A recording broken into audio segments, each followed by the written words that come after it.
guys, in today's video I'm gonna show you how to change nicknames on your group chat.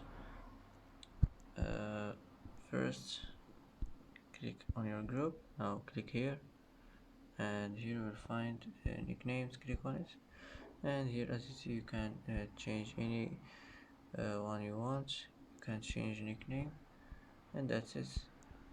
That's how to change a nickname on your group chat, on your account on Messenger. Easy and quick, and that's it. And that's it for today's video. If you like this video, don't forget to like and don't forget to subscribe.